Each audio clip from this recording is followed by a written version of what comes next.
Class is now in session. I'm Professor Hockey, and today we're discussing Game 11 of the regular season for the San Jose Sharks as they took on the Los Angeles Kings and won by a score of 4-2. And it was just 48 hours ago where we were discussing just how bad the Sharks had been this season. There were questions of just how much better they actually were compared to last year's team. And of course, the Sharks setting a record with the first team ever to open back-to-back years with 9+ game losing streaks. But now, suddenly, the Sharks on a small but notable 2-game winning streak with yesterday's miracle comeback against the Utah Hockey Club and tonight's much more solid victory against a pretty good Los Angeles Kings team. And this game started out significantly better compared to the previous first periods that the Sharks have played in the last few games. And you could immediately tell that was because the Sharks were playing with a lot more spark in them, a lot more confidence for themselves. While there would of course be a scoreless first period, it's not as though that they generated a big advantage for themselves on the scoreboard. You could very well argue that they were the better team in that opening 20 minutes, perhaps with a bit of puck luck, maybe could have been having a 1-0 lead, let's just say, but they definitely can be a lot more proud of themselves with this first period compared to, let's say, their previous game against the Kings where they had fallen behind 3-0 in just the first 12 minutes of it. In the second period, the Sharks would strike first, which would be something that has not happened a lot this season. I think we have to go all the way back to the Dallas game for the last time the Sharks scored the first goal. It came from Jake Wallman, so finally rewarded for all of the shots that he has been wiring in the general direction of the net, I guess, to be a little bit, put it nicely there. It was also the first defenseman in general to score a goal for the San Jose Sharks this season. However, once that goal was put up, the Sharks did fall behind here in this second period in terms of level of play. The Kings really turned it on and really brought it to San Jose, but credit to the Sharks, who did not fully collapse like they have in previous periods where they have been outplayed at times against the Kings and the Jets and the Vegas Golden Knights as well. They've fallen behind when they're not playing well, 0-2, 0-3, 0-4, but instead they limit the opportunities, at least the full grade A opportunities. Vanacek steps up, he plays well, and so while the Sharks would give up the tying goal, they'd hold the fort, they'd hold the line, and it was a 1-1 game at the end of the second period. In the third, the Sharks would rebound significantly. Once again, it could be argued, and it's pretty clear, I would say even, that the Sharks were the better team in that final frame. They would score the goal to take back the lead from Zetterlund, and while it would be tied quickly from Laferriere, Toffoli, against his team that he came into the NHL with, the Los Angeles Kings, he gets the goal that would eventually end up being the game winner, and added to, for insurance, the William Eklund empty netter. And so a 4-2 victory for San Jose. So indeed now a 2-game winning streak. Moving on to the players to talk about once again for the forward roster tonight, there were a couple of substitutions, the first of which was rather obvious. Will Smith stepping back in after having been given the day off in yesterday's game against Utah, so you could say that he replaces Giovanni Smith in the lineup, but there was one other substitution, and this goes back to the point that I was talking about over this last 4-game road trip for the Sharks, that when it comes to, for instance, Klim Kostin, he had been underperforming so significantly that it felt as though the Sharks would be forced to make a call-up once they arrived back in San Jose today, and that's exactly the direction that they decided to take, and it was Ethan Cardwell getting the call-up from the San Jose Barracuda. He had put up a really strong season last year with the San Jose Barracuda, didn't end up earning the call-up then. I thought he would maybe get his first NHL game last season, didn't end up happening, but after a strong preseason and a good start for him as well this year, he ends up getting the call-up onto the fourth line. He replaces Klim Kostin, who was so bad last game that I find it difficult to imagine a world where Klim Kostin manages to work his way back into the Sharks lineup at any point this season. But let's start off with the top line. We have Eklund, Granlund, and Toffoli. I've talked at length about how when the Sharks, they load up their top line with their 3 best forwards, they have to be consistently one of the best, if not the best line for the San Jose Sharks on any given night, and I'd say they did a decent job at that. I was hopeful that they'd be able to carry over the momentum from the last few minutes of last game where they were completely dominant into this one against the Kings. And while I do think that they were pretty good. They had a few solid shifts. It wasn't outstanding or unbelievably good, but it was enough to get the victory here tonight. But it actually ended up kind of getting flipped on its head a little bit based on how this line actually performed, because usually it has been led by Granlund and Eklund, and Toffoli, who's been not necessarily dead weight, but he kind of is more of a stationary player. He benefits, he scores goals, but he's not exactly a driving force on this line. Tonight, however, I actually thought Toffoli was perhaps the best of these three players. players.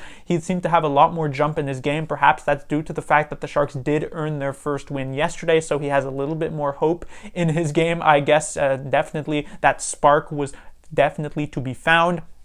I thought he had a few really good chances. Of course, he gets the game winner. And so Toffoli, much better than how he was last game, much better than he has been for most of this season, honestly. He's been at times like a 5-on-10, 6-on-10 player, so to see him actually manage to step up a little bit was definitely nice. When it comes to his lineup partner, we have William Eklund, who I thought was rather close. I gave Toffoli the slight edge in terms of performance, but Eklund I thought was also rather solid.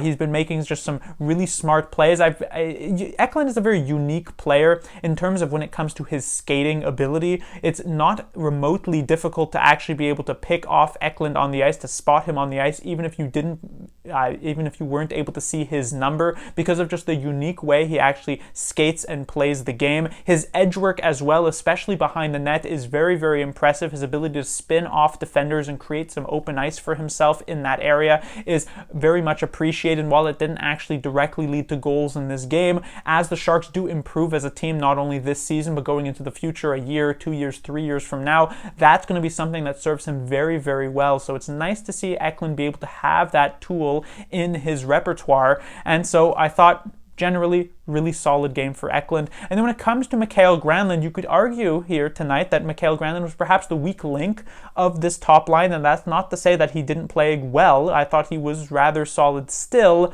but compared to his previous performances this season, it was definitely a small step back. But when it comes to Granlund, who has been carrying the brunt of the offensive load for the San Jose Sharks over these last few games, we see the end of his point streak here tonight. He deserves a bit of a day off, so to speak, where he lets the rest of his team try to do something, and indeed they helped him out. And so Granlund, a good but not great game, but it was enough to get the job done. When it comes to the Sharks' second line, we have Zetterlund, Wenberg, and Gushchin kept together yet again. They continue to really build up some chemistry here. I'll start off with Fabian Zetterlund, who has really had a meteoric rise over these last few games. It feels as though it was just a week ago where I was discussing how really slow start to the season Zetterlund had, even if he had put up a few goals here or there. It really wasn't like these consistent efforts that was actually showing strong moves and strong plays that would actually lead to more goals into the future. But now, over these last few games, he has been one of the best players, if not the best player on the ice. I would actually go so far as to say he was again the Sharks' best player here tonight on the ice against this Los Angeles Kings team. He's finally skating more. He's using his body. He's not just planting himself in one area and taking wild shots that are missing the net. Sure, he still has that shooting ability, and he still is doing that sometimes, but first of all, he's hitting the net, as we saw on this 2-on-1 situation that gave the Sharks the 2-1 lead, but he's also forcing the play. He's making some nice passes, and so he has been so much more impressive over these last few games, which is very important, as Zetterlund was a player who was going to be relied on this season as being the Sharks' leading scorer last year, while, that was a situation where the Sharks didn't really have a lot of options, so someone had to lead the team in goals. It's not as though Zetterlund would be able to put up, let's say, 25 on an actual good team, but still, the expectations were at least slightly there, and he's beginning to live up to them after a slow start. When it comes to Alex Wenberg, he had clearly a lot of trust put into him by the coaching staff. He actually led all forwards in terms of ice time for this game, upwards of 20 minutes. Warsofsky placing him in every single situation, penalty kill, power play, 5-on-5, defensive zone, everything like that, likely due to his face-off abilities, though he was actually coming in below 50% for this game. But I do think Wenberg has at least been rewarding Warsofsky in that trust by playing a lot better over these last couple of games. This was perhaps one of Wenberg's best games of the season, I would go so far as to say, outside of that Laferriere goal where he had a small issue there in the corner that caused this one to happen. He was otherwise rather solid defensively. He was also pretty good offensively. Very nice pass on the Fabian Zetterlund goal. So generally, a pretty good game for Wenberg for sure. And then when it comes to the final player on this line, we do have Danil Gushchin, who I thought had a really solid effort yet again here tonight. He continues to be a good top six forward for the San Jose Sharks, which is nice to see. You know, this is a young player who many maybe didn't even predict to actually have in the starting lineup for this season, and the fact that he's being given some relatively tough minutes playing in the top six for the San Jose Sharks, that, yeah, sure, it's not as though it's super competitive to get this spot, because with the Celebrini injury and the fact that the Sharks don't have the best of the best depth, it's in a way kind of handed to him. But you also have to consider the fact that playing on a second line, that means you're going up against other teams' second lines. It's not the easiest shifts, and yet he has been still doing a very admirable job. Once again here tonight, he comes oh so close to getting his first goal this season. He has goals previously in his career, but this season it would be nice to get the monkey off of his back. I will say something that I didn't mention in yesterday's game is that he did pick up his first point of the season with the assist on yesterday's Zetterlund goal, so that was definitely nice to see. If there's one thing that I want to get from Danil Gushchin, not actually related to him, but actually related to Warsawski, is to see him get more ice time in these games. You look at Zetterlund, he was at something like 17 or 18 minutes. Wenberg was upwards of 20 minutes. But you look at Gushchin, only 11 minutes. And sure, there was a lot of power play time. There was a lot of penalty killing time. That kind of limits the amount of even strength play that Gushchin can get. But there were also multiple shifts here this game in which Zetterlund and Wenberg get sent over the boards, but they're sent over with Eklund, or they're sent over with Toffoli, or even with Goodrow/Cunnin, because, oh, well, we don't want to expose Gushchin to these defensive situations. And I understand you say, well, the NHL, it's not a development league, but considering the Sharks are consistently icing Will Smith, who literally has a development plan in place in the NHL for this season, that clearly does show that the Sharks are willing to make some concessions in that area for their prospects. And so would it really kill San Jose to give Gushchin a tougher shift at some point, a defensive zone draw in a tough spot of the game, you know, maybe near the last 30 seconds of a period? Or, for instance, when the Sharks were going in the 6-on-5 here trying to defend their one-goal lead, they were constantly rolling the same 5 or 6 guys. Like, Granlund would get sent over the boards, and then 20 seconds later, he would get sent over the boards again for the next shift. Getting Gushchin in that area, trying to get him to improve in that spot, will help him become a better hockey player into the future, which at the end of the day should really be the San Jose Sharks' goal this season. This is not Game 7 of the playoffs where you need to try to eke out every possible advantage. It's Game 11 of a regular season where the Sharks will likely not make the playoffs, and so that should be something that the Sharks should be willing to do, I would say.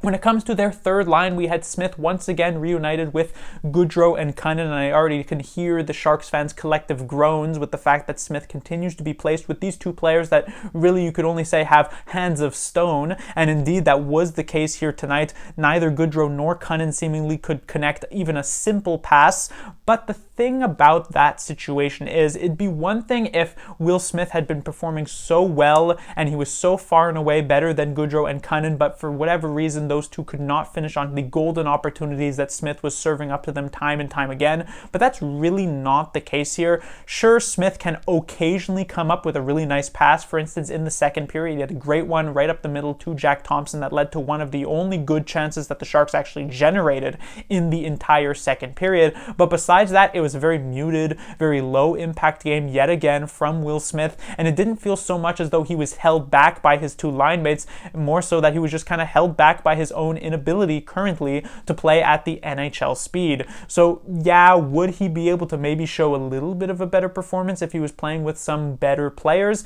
Perhaps, but at the same time, not only do the Sharks really just not have the depth currently to support him in this bottom six with more offensively inclined players, but when you take a look at the top six, who would he realistically replace in that area? As I already mentioned, Warsawski really likes Wenberg, and so if they want to keep Smith there, he probably wouldn't replace Wenberg. And then if you want to have someone play on the wing and you have him replace someone like Danil Gushchin, well, Gushchin has essentially outperformed Will Smith in every possible area this season, and so it's hard to come up with a very real justification for that. At this point, I'm really just hoping that Will Smith can improve individually and actually start to consistently generate those chances, even if they're not leading to points because of his two line mates not giving him much help. That's when we could start to have the discussion of actually getting him to play with better players, because back at the beginning of the season, when Smith did indeed find himself on a line with Zetterlund or with Gushchin or with whoever, even Granlund in Game 1, it did not look very good because Smith himself looked a little bit lost on the ice. So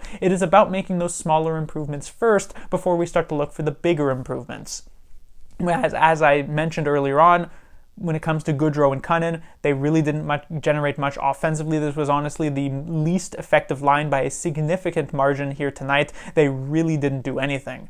When it comes to the Sharks' fourth line, this was a major issue for them in the previous game against the Utah Hockey Club. That was when they had Giovanni Smith and Klim Kostin in that role. Even though they had extremely limited amount of ice time, they still ended up being pretty much a disaster when they came on the ice. So substitutions here, as I already mentioned, Ethan Cardwell steps in, and it was a night and day difference. This fourth line was not only quite a bit better, but was in fact one of the more consistent lines for the San Jose Sharks here tonight. And you do have to give a lot of credit to Ethan Cardwell for that. He came out his first few shifts really impressive, and while there were a couple of mistakes here, a couple of bad giveaways, a 3-on-1 where he probably should have shot on, another pass where he actually picked up a pass from a Sharks player that was going towards Zetterlund, and then it was a bit of an awkward spot that he made a weird pass to Zetterlund. It wasn't the perfect game, but it was one that was a really good start. I was really impressed with what Cardwell was able to do, but at the same time, not even that surprised, because he always seemed like the type of player, from having seen him with the Barracuda and through the rookie training camp and through preseason,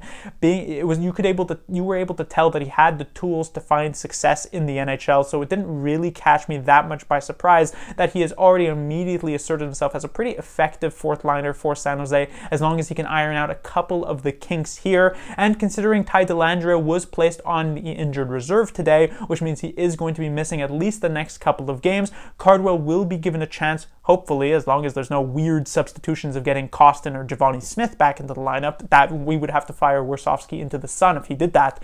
Cardwell should be able to get the next couple of games, and perhaps he can even lock down a spot and make it so that Grundstrom, his line mate here tonight, might be the next man out when Dellandrea does return. And then, of course, eventually down the line, when Celebrini comes back, that's a conversation we'll have then. But right now, Cardwell just try to go from a game-to-game basis, showing some improvement.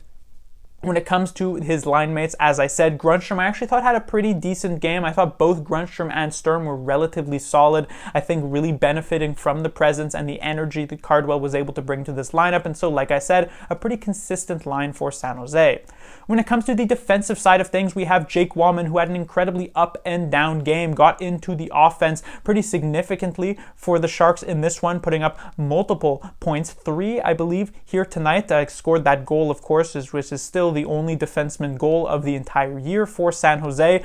But at the same time, from a defensive standpoint, Wallman definitely did have his issues, in particular in the second period. There were a lot of pretty bad giveaways by Jake Wallman, so it wasn't all sunshines and rainbows for him. There were some things to be cleaned up, but I would say all in all, likely because of the offensive output, that he was a positive impact player for the Sharks. His defensive partner here tonight was Cody Ceci, who has struggled as of late over these last few games, but I thought here tonight was a nice little change of pace. He was already getting a little bit better in yesterday's game against Utah, still not quite there, but was an improvement. Here tonight, the improvement continued. I thought Cody Ceci did a pretty solid job throughout most of this game. A couple of off shifts, but mostly rather solid. And considering he played almost 25 minutes of ice time here tonight, that is definitely saying something. So Ceci, a good effort for sure.